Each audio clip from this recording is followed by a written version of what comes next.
Good evening. This is December the 2nd, 2023 in Medjugorje, Bosnia Herzegovina. And we're coming to you tonight with just a little private revelation. We want to make sure you understand that this is just a private thing and that we are not theologians. We are not changing any church doctrine. We're not saying don't go to confession, nothing. This is just a prayer that we use that draws us closer to Jesus Christ, and we would like to share it with you. If you find it valuable, please use it, share and like it. If not, then delete it and move on. But it seems to be valuable, and for that reason, we're sharing with you. So Tom has, how would I say, you formulated, or how did you come upon the contrition prayer? Well, as I said before, I've been going through this research in my life for 50 years. And it started out with my own brokenness and trying to heal. And in the course of doing that, I was given a formula of thought that allowed me to heal. And it took numerous years for me to, in coming back to the Catholic Church, to realize that what I had been doing the whole time has been a form of contrition. So just as I expressed before, the first 3 steps is confronting my true feelings. So can I interrupt you to say, this evening, Thomas took me through contrition prayer. It was incredibly helpful for me. He took me back to a feeling that I have of abandonment, that I was experiencing of abandonment, and a tremendous fear that I felt deep within the pit of my stomach. And we just, he allowed me to just bring up whatever I was feeling while he was praying. And the instruction for me was that I was to give everything that I was feeling to Jesus. That was the instructions that I was given, and that's what I did. I just, Thomas didn't say anything to me. It was between Jesus and me. And I just cried out to Jesus, for all the different moves that I had in my life, going from hither to thither and never feeling anchored to anything, always just feeling like I was in danger, that I wasn't safe because of an incident when I was 7 years old of trauma, SA trauma. And so what we're talking about is stuck baggage that you've been carrying around since you were 7 years old. And because of the discomfort that it caused when you thought about it or when you spoke about it to other people, you eventually just resisted even thinking about it. And the more you resisted, another layer of those feelings would be added to you. So I'm not a psychologist. I don't pretend to be a psychologist. I am a person who had a private revelation of how to heal my own brokenness. I shared it with other people. They got the same valuable results that I received. And so I share it with anybody that I feel that God has led me to or has led them to me.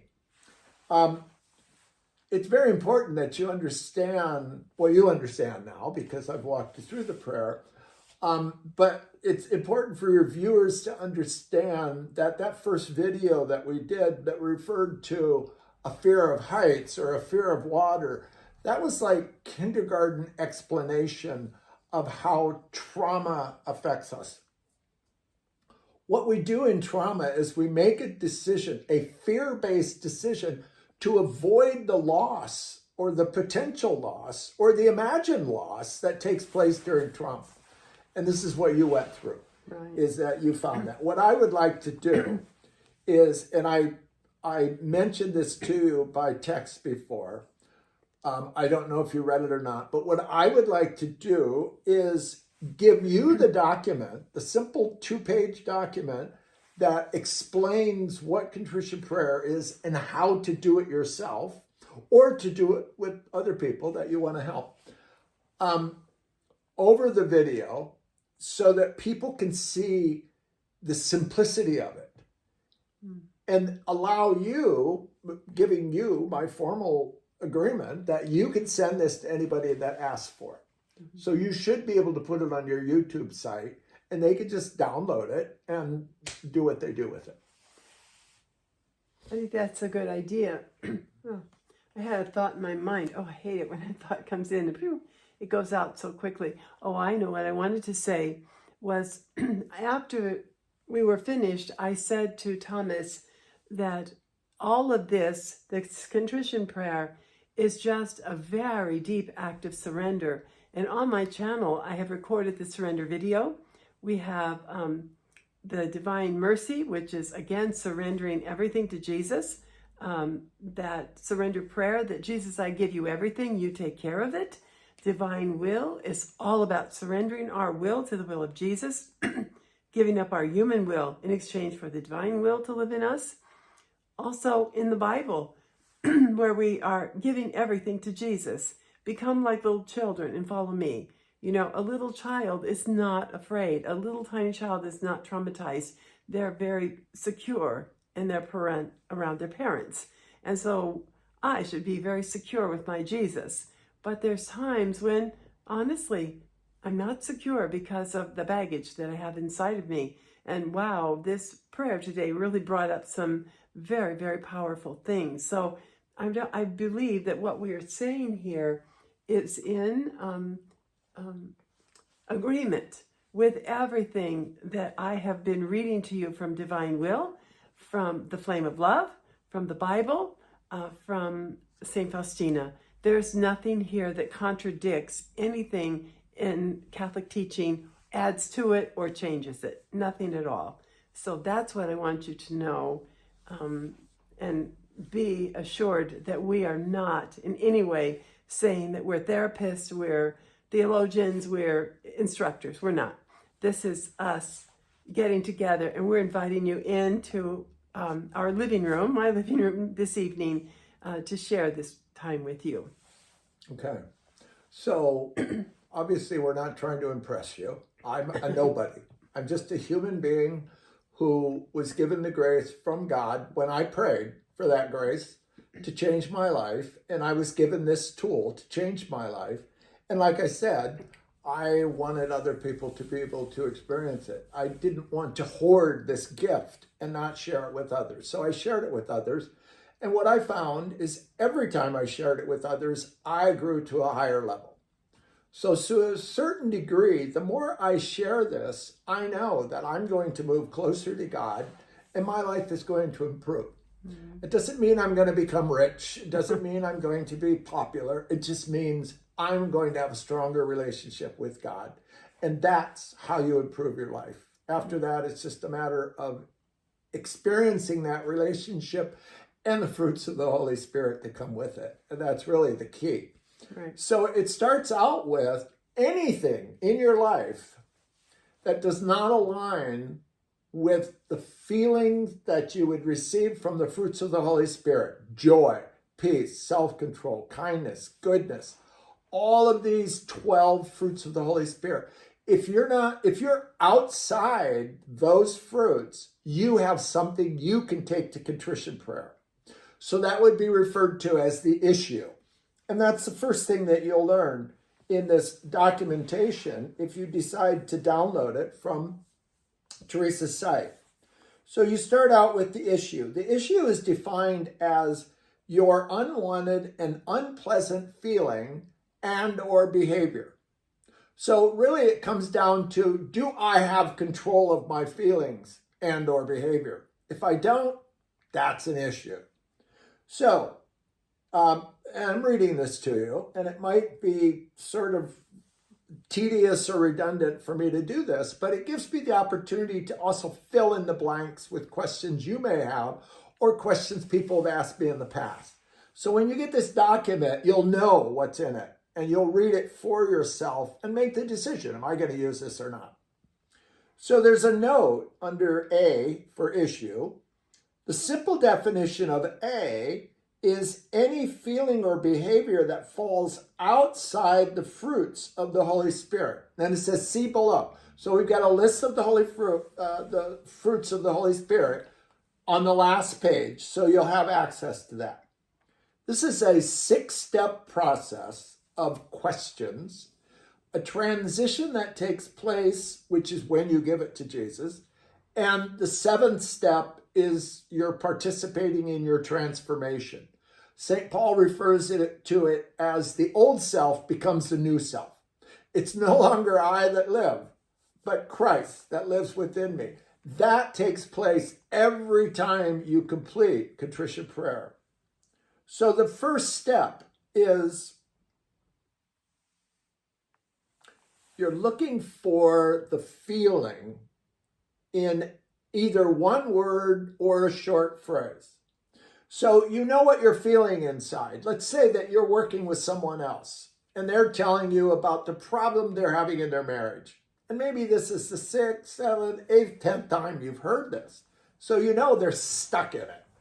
So you just ask them, okay, so I've heard this story before.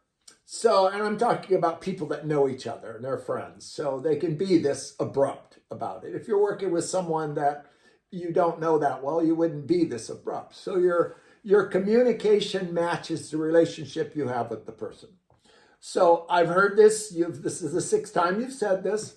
And I know you want to get through this. So let me help you. And they say, well, how are you going to help me? And you say, okay, so I'm going to ask you a question. And after you've answered the question, I'll acknowledge that I heard what you said. And then I'll ask you the next question. That's how simple contrition prayer is. And the simplicity of it is what makes it complicated to people. Because it can't be as powerful as you say it is if it's this simple. Well, it is. And Teresa found out tonight how simple it is. And I would say also that it's like fasting and prayer. It's simple, but it's also difficult because we have to give up our will. We have to be willing to surrender that thing within us. So when he said to me, what are you feeling? I had to be willing to surrender that feeling and then really feel that feeling and give it to Jesus. Well, not yet. Not yet. You don't give it to Jesus until after you've done the first 6 steps. If you give it to Jesus, we're not trying to solve the problem. In step 1, what we want to do is we want to generate those feelings that took place that we're truly experiencing right now. Right. Which is exactly what you did. Yes. Because you trusted me, or if one of your viewers is working with a friend, they trust each other. So you say, okay, so you told me about all this stuff now with regards to your marriage. So in one word or short phrase, just summarize. How would you describe your feelings? Well, maybe the person will go, frustrated. I'm irritated. I'm afraid my marriage isn't going to last. Whatever that true, honest feeling is. And when you get it, and the person has sort of disgorged what they wanted to say, then you say, okay. Or I heard you. Or thank you for being so honest with me. You acknowledge that you heard them, and then you ask the next question. And the next question has to do with, well, let's see, we're on 13 minutes. Mm-hmm. We're going to make this in different parts. You want to stop at 15? So should we get to the 3 questions? Okay, we can do that. Okay, so the next question, and realize that these feelings relate to present time. So the first question is describe your feelings. The second question is where are those feelings affecting you? So maybe what you first think is it's in the body somewhere. It's affecting my digestion. It's affecting, I get these migraines. I get whatever's going on. And in some cases, if it is affecting your body, what you weren't feeling before, after you ask the question or you're presented with the question, all of a sudden the migraines that you get on a regular basis suddenly turn on and you go, oh, well, these migraines, I've got a migraine right now. Or maybe it's indigestion, or it could be anything, back pain. Do you have a pillow I can use to adjust? Because asking me that question is, see, this is how authentic it is, see? So what happens is that if we're real with the person that we're working with, or the person you're working with is being real, then they will experience that. Maybe it doesn't have to do with their body at all. Maybe it has to do with their relationship with their children, or their husband, or their job, or whatever. Any part of life can be the answer to this. And whatever answer you're given is the right answer. So you don't challenge the person. You don't stop and analyze. Oh, I didn't realize that that was happening in your marriage. You just receive the answer, you acknowledge you heard it, and you ask the next question. And the third question is a simile. So a simile is when you compare one thing to another. So literally the question is that feeling that you just gave me, that you described, that's affecting you, we'll say in the gut, or the relationship, we'll say relationship, that's affecting the relationship with your husband or your child. What does it feel like? What does that feeling feel like? How would you compare it to something where I can really see what you're talking about? So maybe it would be, the most famous simile with regards to feelings and describing how they feel is the knife in the back, right? So if you're talking about someone betraying you and you go, well, it's just like that knife in the back. I didn't see it coming, but I can feel it. I felt it after they did that, whatever the case may be.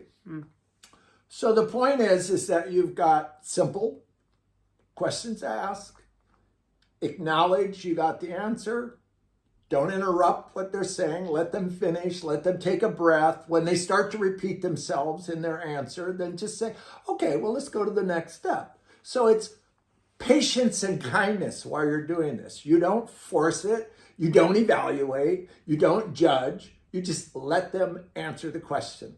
And they go to the next question. So we've just completed 3 questions in the time that I've just explained this to. That's how rapid it is, that's how simple it is, and that's how powerful it is.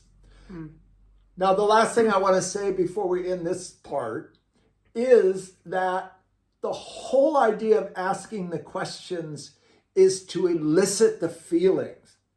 We want to generate, if you're familiar with PTSD, we want you to experience the emotion that took place during some past trauma, because that's where we go next. We just finished answering 3 questions of what's taking place in our present.